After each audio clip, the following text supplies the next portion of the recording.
Hey, podcast listener, even if you are alone in your entrepreneurial journey, know that today, right now in your earbuds, you are joined by thousands of entrepreneurs from all around the globe seeking to grow better, more profitable location-independent businesses.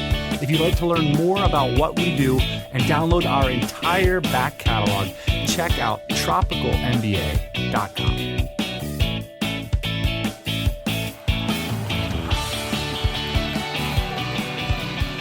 All right, Ian, one of the hardest things about running a business is working in your business too much and not on your business enough. And so today what we're going to do is walk through 5 diagnostic questions that we use to work on our business. And by following along with this episode, pausing, answering the questions for yourself, voila, we are working on, not in. It's a trick. All you got to do is listen to this podcast and you can work on your business. Now, before we reveal these 5 incredible diagnostic questions, of which, by the way, we have 30. So I'm just starting with 5. We got to talk tools, Ian. I have been turned on to these skinny pens by you. I'm going to put the Amazon link in the episode show notes. The interesting thing about skinny pens that you turned me on to, so again, like with a tighter profile, is that as you're taking notes and brainstorming, you can get into the detail, so to speak. Like you can really put a lot of information in a small space. And when we do some of these exercises, I find that useful. So I'm going to start with number 1 with a skinny pen. And then number 2, I like a large artist notebook. Actually, sometimes when I'm working on the business, the concepts get so big that I actually need a lot of space. On our online masterminds, we use programs like Miro, which have like an infinite whiteboard. I also got a whiteboard right up here on the wall that I use, or a large artist notepad. We'll link up to an option in Amazon as well. I find these tools invaluable above and beyond like a Google Doc for this type of planning, because even though I don't consider myself a visual person relative to other modalities, a lot of what we're doing with business when we're doing systems design is we're modeling out systems. And I find like a visual representation of them is often really useful. I'm just glad that I got credit for the pens. My personal rule, by the way, is I will give you credit the first 3 times. On the 4th time, it's mine. Right. All right, here we go. The first diagnostic question. Would you rehire your team right now if given the opportunity? This is an interesting one because it's not just a yes/no question. We want to dig into the nuances. Let's talk about what managers do. A good manager. A good manager's responsibility is not solely to check in, to motivate, to do HR type stuff. A great manager, which is probably your job if you're running a business, one of your many jobs, is to allocate human resources, is to allocate labor effectively. And importantly, to make sure that you're getting a proper return on investment in the labor. And this is interesting because a lot of people are uncomfortable with this, but let's look at the positive side of it, which is to say, it's best for everyone if they are creating meaningful value for the business they're participating in. And often it's difficult for someone in the trenches in customer service or sales or marketing to make that calculation. They don't have their hands in the P&L. They don't have their hands in the broad strategy of the business on a day-to-day basis. They're doing customer service for, say, 60% of their time. And they're doing marketing for 40% of their time. So it's your job as a manager to make sure that they're returning a sufficient amount of capital for what you're putting in to their role. That gets them closer to reality. And that's what people want to be in life, is thriving. And a great manager is going to figure out how to do this. Your job is to allocate resources to make them more valuable than they are in the open market, right? To have them create more value than you are investing in their position. That's what a manager is going to do to drive profitability. You can use a sports analogy to think this through. So in the NFL, for example, the most valuable contract is a young quarterback on a rookie deal because there's a salary cap to that contract. So what you can do as a manager, as an executive, is take the extra money and go out and invest in the other players that person's going to throw the ball to. And this is essentially what you're trying to do as someone who's operating a business. You're trying to find great value contracts. Now, as the quarterback starts throwing some touchdowns, they're going to move into mid-career and they're going to get paid their fair value. Okay, that might be acceptable for some positions in your company. Now, everyone knows what happens to the quarterback. They have a Hall of Fame career, they win a couple Super Bowls, and then they get the veteran deal. Okay? Now, the veteran deal is like Russell Wilson right now in the NFL. If anybody follows the sport, nobody wants to touch this guy. He has had a great career, but he's got all this guaranteed salary locked up because of his past performance. So if you bring him onto your team, you're not going to have the extra funds to invest in productive players elsewhere. I first got turned on to this in Simple Numbers 2.0 by Greg Crabtree. So I want to give a shout out to this concept of value curve and salary cap. Because what we want to start doing is operating within a salary cap. So it's not enough to say that these people are great. What we want to do is figure out, are they great for the systems that you are currently operating? And a great manager is going to make that connection. What follows from this is a lot of traditional business advice is hire killers, hire professionals, hire the best. There's nothing so good as the best of the best who can grow your business. I understand this is a reality when you're raising a great deal of money or you're extremely well capitalized relative to the industry. So you see best in class businesses do this, like a Google, like a Facebook, like the hot new startup. What I want to do is give a permission slip to everyone listening out there that there are so many great businesses that do not follow this mold, not even in the least. You have a small canoe. It doesn't need to be filled up with a bunch of chiefs. What it needs to be filled up with is team members who are returning more than you put into them. So Greg tells a great story of the New England Patriots. They had a free safety that was making like $4 million a year, but they drafted a guy out of college who was like 60% as good, but his salary was $400,000 a year. So what decision do you make in that case? I think the interesting thing is the New England Patriots went to the Super Bowl that year because what they decided was they were going to train up the young person who created much more value relative to the investment. And then they took the extra capital saved and invested it elsewhere. And in our case, it could be in our stock portfolios. It could be in a sales team. It could be in any number of things. And these are the sorts of things we're asking when we're saying, would we rehire our team right now if given the opportunity? Is our money in the right places in the business to return the most value? I love the idea of this career trajectory curve in the company too, because it's usually the case, especially if your company is growing, that the people that come in at the beginning won't be the people that are there midterm, and then they also won't be the people there that are end term. And it's the same analogy that you gave with football, which is you probably can't expect a player to go through that same arc with the same team. I would imagine, as with these companies, you kind of have to move around, negotiate your contract, figure out where you're a best fit given where the team is at. And one of the things that's different, Dan, with the football analogy as it relates to these companies is these companies, they start to feel like families. And I think the football teams do too. But in football, you have these 30 some odd other teams, and everybody kind of knows what their options are. It's a lot less clear in these organizations what your options are in terms of like as a team member, where you can go next. And then as the employer, who you're going to bring in next. And I think that's one of the interesting things you're talking about, like Google and some of these like better well-known startups and established companies. The way that people career hop around those companies is similar to the way that people hop around these sports teams too. It's very well known how to negotiate and bop around. I think that the disadvantage that we have in these small businesses is that it's a lot less clear and it's a lot more spread out. So people aren't doing the hobnobbing around as much. And it's very dependent too on like the types of roles, the responsibilities, the actual workload that people are doing. So, you could come in one of our companies, if we're keeping with the football analogy, like you could come in as a kicker and you could kind of end up a quarterback sometimes, depending on where the company's at.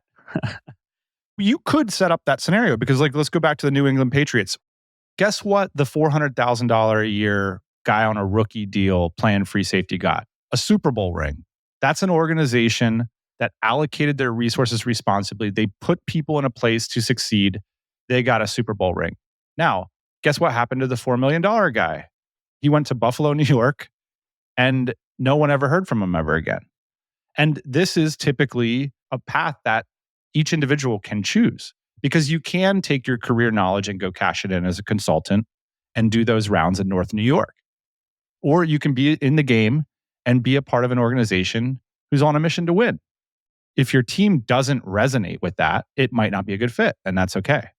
Another thing I would just want to talk about is we run small dynamic organizations. We make decisions 2 years ago.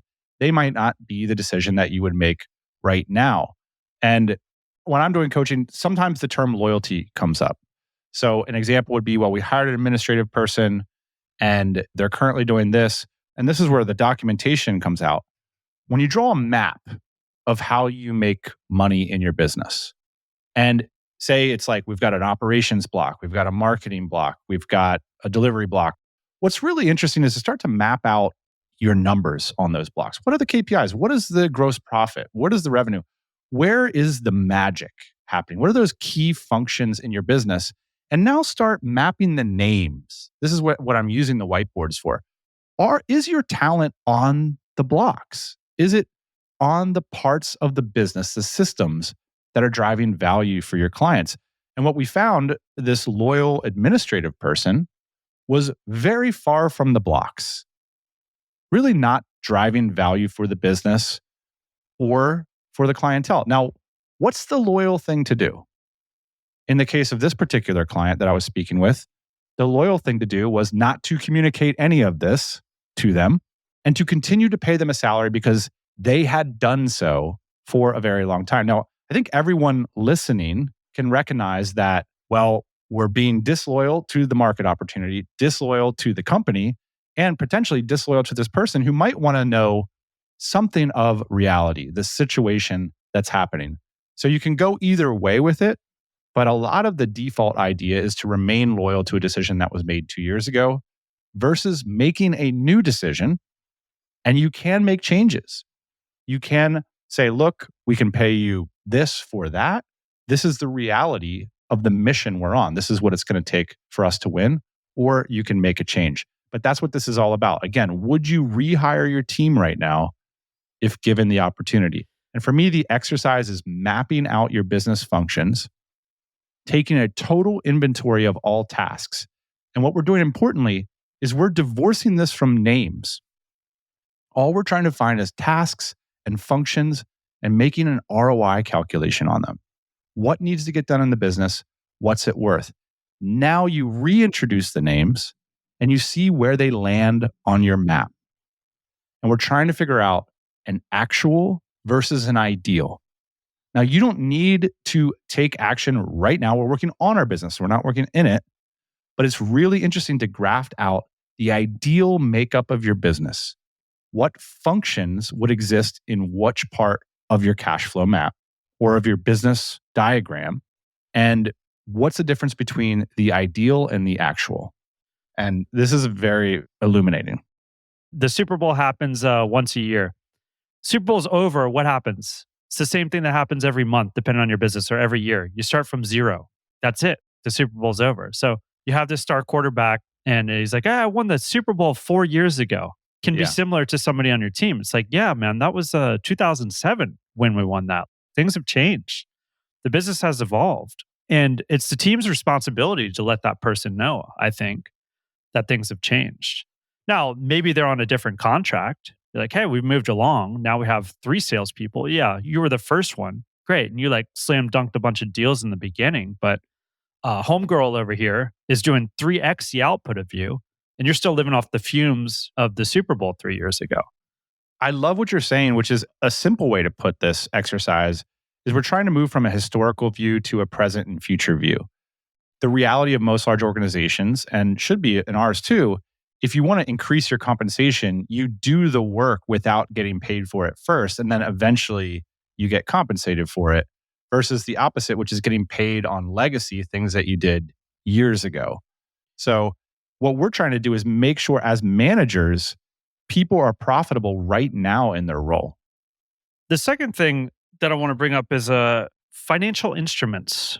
I think as we're working on our business, we can start to look at them as financial instruments. When we're working in the business, it's much harder to do, especially when you're dealing with personalities, loyalty, living off the fumes of the champagne from the last victory. Ultimately, the NFL is like one of the greatest financial instruments in the world. That's the reason it exists. Sure, maybe it started with sport, but this has turned into a financial instrument in a way that people make a ton of money. And I think as we're in our businesses, especially these small businesses, this is what we wake up and do. This is what we tell our significant others about. This is our identities in a lot of ways. And so I think it's easy to get kind of caught up in that because you make friends at your company, but you get caught up in this situation where your company is no longer a financial instrument, especially if you're not looking at people's compensation that way in the way that the organization is structured. So I know for us, Dan, and a bunch of people that we've talked to, you can really get yourself into a mess at a certain point if you don't keep your eye on the ball in terms of this is a tool to build wealth. The final piece is that would you rehire your team right now, given the opportunity? The exercise then that follows is getting out your whiteboard and creating an ideal company org chart. And I'd personally like to put that org chart onto these cash flow maps with numbers so I can see where functions exist in the system of the company. At least I want to have a clear diagram of the ideal version of my company right now. That gets you out of all of the things we're talking about here, which is, vague kind of sensibilities about who's doing well, who's not, how the vibes are. That's nice. You need to have that, but it's not the final answer. The final answer is systems design. What have you built and what are the appropriate investments? So there you go. Would you rehire your team right now if given the opportunity? Here's number 2. Again, we're working on our business. We're using skinny pens. What's working best in your business? What's working best in your business? Now, this is a narrative question. We can start to add in numbers. A typical maneuver in a business is that when something works well, so you start to build momentum and you get cash flow and profitability. It is so common to take that cash flow and profitability and start investing in other battles. Say what's working best is like Instagram. That's what's working best in my business right now. Why? Well, because my business wouldn't exist if it wasn't for Instagram. All of my customers come from Instagram. And it's like, okay, so now we're going to take the money and we're going to go figure out Twitter. That's a common move. But I think that the purpose of the diagnostic is what would it look like to double down on your Instagram strategy? What would it look like to be world class? What is the absolute potential of that particular channel in your business? I think what this question reveals for me is just a lot of people might not know what they're doing best. And it can be a clarifying question of what's really working. And then because what's working could be associated with, well, it's a lot of work. It's not that sexy. I know it too well. Yep. We kind of deprioritize the idea that actually you could just be better at that and really double down and simplify. So that's the ultimate promise here is, can you do what you're doing best even better? Because this typically is a really fruitful thought experiment, a way to think about on your business versus in. And also the answers can tend to be very simple. The common thing I hear, Dan, is basically don't worry about your weaknesses, focus on your strengths. And I think to some degree that's true with this as well. Whatever's working. It's a really hard question to ask though, because you say like what's working, like you said, well, it's still a lot of work. Some of the things aren't a lot of work. Hey, every time I post on Twitter, I get a bunch of people engaging with me. Maybe your content's good for Twitter then. Hey, every time I post on Instagram, I don't get any likes or anything. Well, maybe you're not built for Instagram. So double down on the thing that's working. It's not that you're weak at Instagram. It's that your audience resonates with you on Twitter. And the same thing with whatever is working in your sales or your marketing or your operations. So this idea is basically like we have limited amount of resources. And I think once you get a little bit of cash, you get that Twitter cash, or you get that Instagram cash, whatever your like main marketing channel is. The idea here is like diversify. It's, well, my message must be good everywhere if it works on Twitter. And the answer is most likely no. Whatever got you to be successful on Twitter might not be a good strategy for another marketing channel. Yeah. So how can you keep those Twitter dollars flowing? Because often what happens is you turn those Twitter dollars into Instagram dollars, and then the return on investment is bad or negative. Right. And then you think like, well, this isn't going to work. I can't scale this business. Twitter's not big enough. And that might all be true. Maybe you can't just scale your business on Twitter, but at least you have the opportunity to double down on your Twitter dollars and see how far you can get. Another way you can put this is like, let's identify what's working best in your business. Can we focus on it? Because winning at anything is very difficult. And so if you're winning, win some more before you diversify into try to win a new battle. And typically, if you're not already good at it, think about it. You're going into the new battle with less capitalization, less expertise, and often it's going to be like the new person around the office running these experiments over here. Whereas, why not just stay focused on the thing that you do well? I'm going to throw out another analogy is gambling, which I don't participate in, but you can imagine walking into the casino, being really good at blackjack, and then be like, I am a god. I will play roulette, craps, everything. I'm throwing it all down. You wouldn't do that. I have intimate knowledge with that strategy. All right, so we're going through 5 here. Let's get to number 3. So here's the next question, Ian, the diagnostic tool. What would a 10 of 10 skill level entrepreneur do with your business, provided the goal of unprecedented growth in the next few years? So this is a challenging one. We're working on the business. We're asking ourselves, what would someone who's great at my business, just assume we're not great right now, what would someone who's world-class at my business be doing if they were running it? Now, you might have an instinct about this, and that would be interesting to inventory that. Why aren't you the best person in the world to be running your business right now? Let's start to inventory. What is it that you aren't doing that someone who has more experience, who's done it before, would do? Now, here's the good news. There's probably somebody in the world who is that person. And what's interesting about that person is not a lot of people value what they've done the same way you can. Yeah. And so this is the opportunity. It's a 2-part exercise. The first part is a gut check. Can you be honest with yourself? What do you think your shortcomings are? Where do you think you can improve? How can we put a plan in place to start to improve those things? And check with somebody, because I think when I talk with founders, I don't necessarily always agree with their assessment. So it's interesting to gut check this with other people too. That's a brave thing to do. Like, hey, here's where I think I'm at. What's your take? The next step is to actually reach out to that person that we were talking about. We've started to do this more and more in the past few years. And now it's become a regular part of what we do. And it's super illuminating. Okay, maybe they're not going to come work as CEO, but guess what? Maybe they would someday. So that's interesting to start to build the relationships. But also, that knowledge is really important to them and it's really important to you. It's a kind of a cool moment when you get to talk about things that so few people in the world are dealing with right now, like, which is, how do I make the next $1 million in my marketing services agency that focuses on whatever? But not a lot of people talking about that. And that's part of the magic in the DC community. That's that wired the same way. It's like I'm meeting people who are solving these same problems that are freakishly rare problems out in the world, right? It's not like, oh, I'm trying to go on longer vacations. I'm trying to travel to Europe. I'm trying to ride my bike longer. Like, you can go out into an average city and find those people. But if you're trying to double your marketing services company that does XYZ, these are very rare problems. And so I encourage folks to have a system in place, to have EA, PA, recruiter, finding these people as part of your process. It's like a virtual advisory board.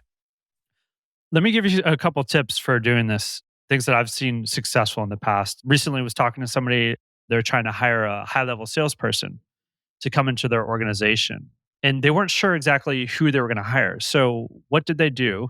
They went to their competitors into related companies and they offered to pay them for consulting. The person that they wanted to hire, they offered to pay them a high hourly wage to tell them what they should be doing in their case. Yes. So this is one strategy that I've seen work. The other thing is when you're approaching these people, number one, most of them, like you said, are undervalued in terms of where they are in their company, perhaps, or where they are in the world relative to what you are trying to achieve. So you come in hot and you're like, oh my gosh, I can't believe you exist. They don't have to be the owner of the company either. They could be a VP, they could be a director, they could just be somebody that's further along than you are. 100%. You're approaching them. They see this as a cool opportunity because you're a young startup, you're hungry, and you're wanting their advice. They don't get asked advice very much. Basically, your access level to these people is much higher than you think. Now, the last thing is don't overshoot here.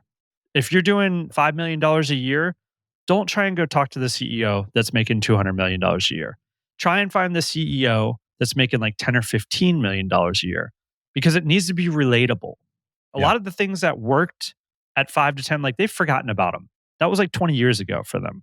You need to find somebody that's close to the bone in terms you're of looking for what somebody you're doing. like within the past 3 years. Like I actually sent one of these off to the recruiting team today. I was like, past 3 years, they've done these specific things at these types of companies. I want to hang out with these people. And the reason it's so worth it to pay them money to do this, it's a fixed cost. It's not like you're bringing on overhead. And this information isn't going to get out there. If you think about you invest $30 in a book versus $300 or $1,000 in one of these coaching sessions, they're giving you proprietary information about their experience that's not going to hit the open market until some talk at a conference 3 years later. Yep. And so this is why this is such a valuable strategy. And the amount of investment you need to make getting an EA out there, bringing you back 25 names on LinkedIn. That's all we're really talking about here. And I think a really interesting thing with this diagnostic, again, what would a 10 out of 10 skilled entrepreneur or hustler or director, like you're saying, or head of sales or head of product, whatever, what would they do? Well, you can find out next week the answer to that, and you can make it a part of your process. So this is happening consistently and constantly as you run your business. Names are coming in, you're setting up calls, you're doing it on a monthly basis. And this is a habit that I've picked up from a lot of successful founders. And it's something that we've integrated into our process. So there you go. You're automatically on the moment you get on that call with somebody that works in an elite organization, a successful organization that's not yours. This is like a number one recruiting tool. You build a relationship with somebody as a consultant. They work with you. They start to understand your business. They start to understand your brand, your vision, your values, all that stuff. This is a great way to recruit people long term. Yeah. To stick with the NFL analogy, this is like going to their college game, sitting in the bleachers, popping some popcorn, just showing support, man. Throwing your arm around their mom. He's looking great out there. I just love their game. I hope he comes to Florida next year. I'm just here to appreciate the talent. All right, we got through 3. Let's go with number 4, diagnostic question. We're working on the business.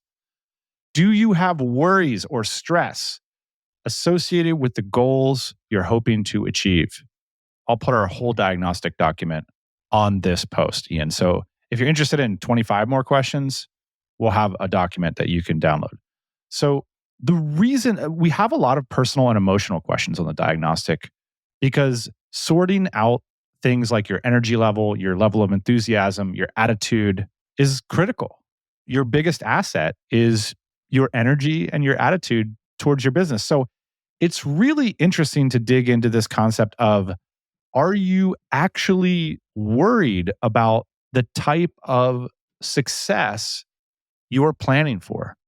When I was doing a coaching call with someone who realized the team composition needed to change in order to meet their stated goal, emotionally, I felt a very real crossroads come up in that call.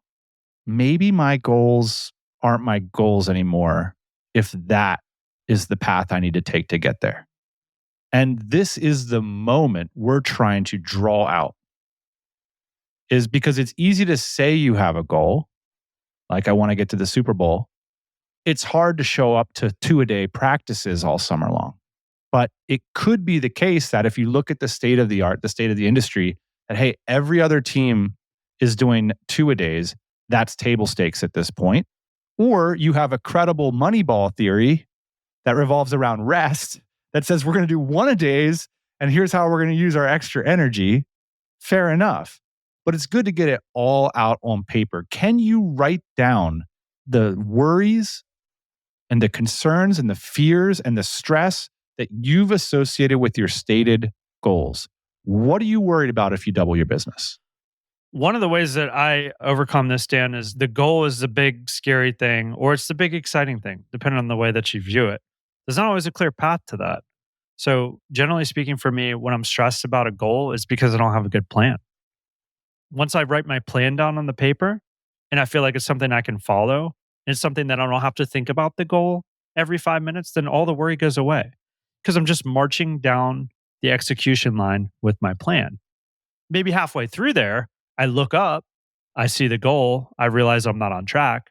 Maybe I'll get stressed out for a day, but then I'll recalibrate with my plan. I like this. This is where the rubber meets the road. In our advisory practice, it's all about the plan. A good plan is clear, it is correctable, it is capitalized, it is data informed, and it is measurable. That is a plan that more than one person can follow. What typically can happen in smaller businesses is that there's a vague, uncorrectable, unverifiable, unmeasurable, uncapitalized plan in the founder's head that basically gets made to taste, right? As our organizations get bigger, we're moving away from stir frying, we're moving into baking, okay? We need to have more clarity around what is genuinely going to take for a group of people to reach the goals. And the reality is, I have the sense that a lot of times these things don't get written out because there is an element in the recipe of wish think. There's an element of, if I know I have a goal and I show up and I do the things that I'm motivated to do, that maybe I'll get there. And really where we're pushing here is like, let's write it down. Well, how exactly are you going to get there? And does it feel uncomfortable to write it down? Does it feel measurable? Is it capitalized? Are you brave enough to capitalize it? Well, if that's the plan, what's the investment level? And how are you justifying that in the framework of the organization? And so on. So there you go. Do you have worries, fears, or stress associated with the goals you're hoping to achieve? It sounds simple. It is very complicated. And it turns out that you're not alone if you're worried about the things that you are going to have to face to achieve your goals. They're typically going to be uncomfortable. And by the way, a lot of the time, running a business from one perspective really sucks. So it's not strange that you have these fears associated with more business, right? Well, if I do more business, like more things that suck might happen, and you might be right. But by writing them down and clarifying them, it helps us to move past and to face those fears. We're on to the fourth point, Dan, which I realize is also something that I know nothing about, which is cooking. I just realized why I only cook stir fry. It's because you don't need to have a plan. Baking, it's an exact science. You got to know what you're doing. That's right. There you go. All right, on to number 5. This is a Seth Godin question. It is, what are you the best in the world at? And the reason this is a question in the internet age in a unique way is the types of businesses we're running and clients that we have are no longer geographically limited.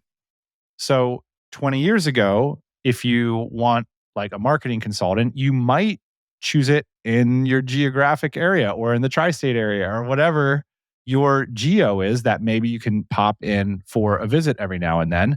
And what that does is it limits the amount of choice that businesses have when selecting services.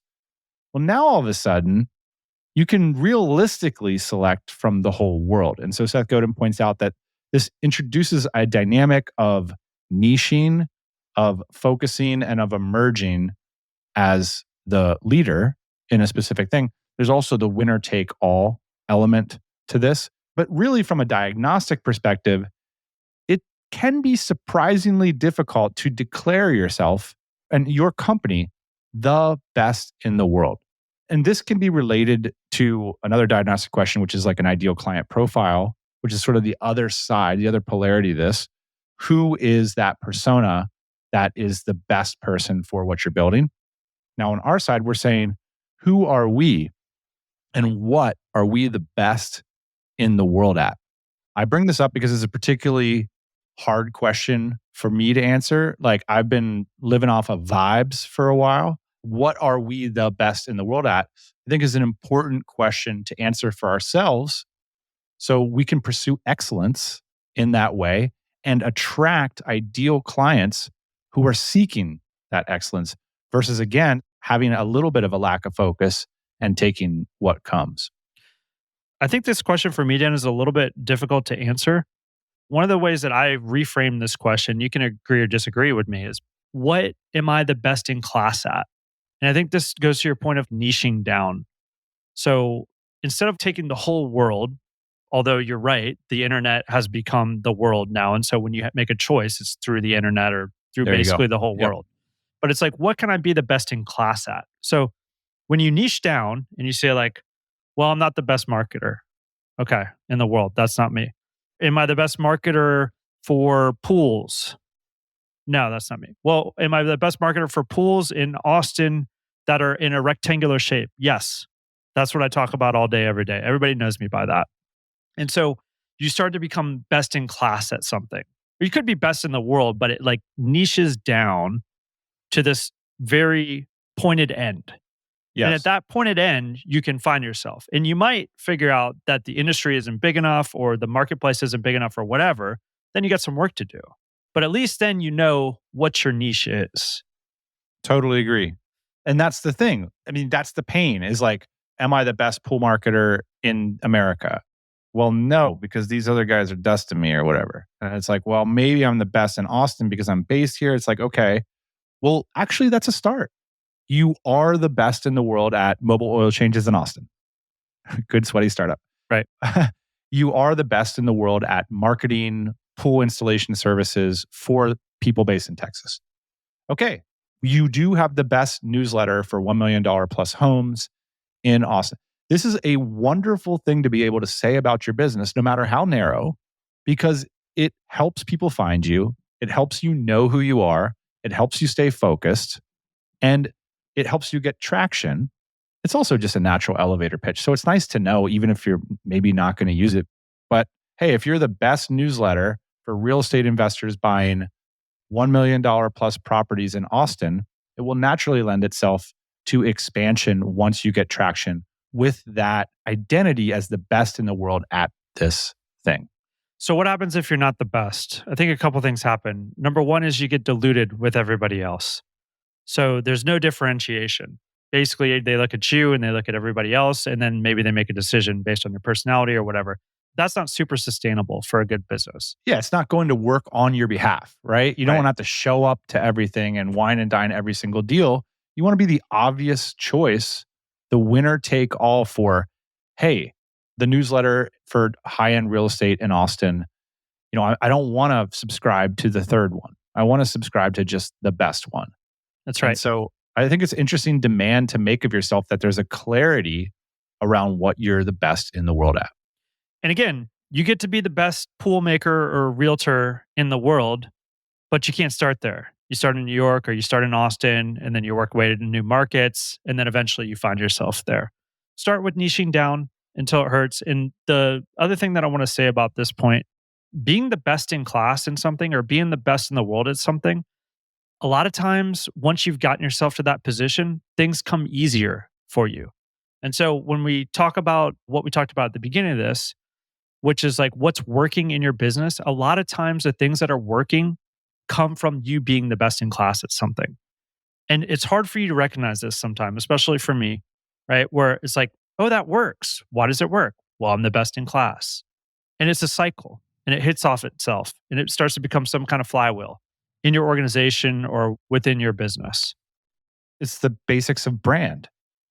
The client, the consumer, the customer just trusts because they know you've declared, they see it, you're the best mobile oil change delivery, whatever it is, there's these winner take all dynamics. And it's an infinitely expanding world with the web now, where there's all these like niches on niches on niches.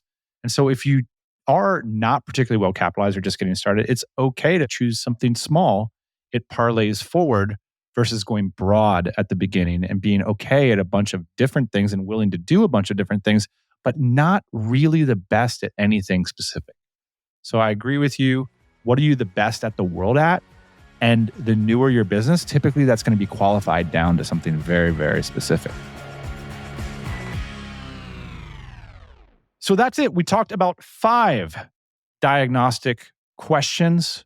We've got 30, along with the link to the skinny pens and the notebooks in the episode description. While you're there, jump on our newsletter so you can hear stuff behind the show and other stuff Ian and I are up to when we're not podcasting. So to reiterate, would you rehire your team right now if given the opportunity? What's working best in your business? What would a 10 out of 10 skill level entrepreneur do with your business, provided the goal of unprecedented growth? Do you have worries or stress associated with the goals you're hoping to achieve? And what are you the best in the world at? There you go. That's All it. right. That's the pod for this week. We'll see you guys next week. See you then. Hey, thanks for listening to the Tropical MBA podcast. You can go to tropicalmba.com, get access to hundreds of back episodes and all kinds of other goodies. Load up your iPod. That is the cheapest way to fly business class on your next international flight. We will see you next Thursday morning, 8 a.m. Eastern Standard Time.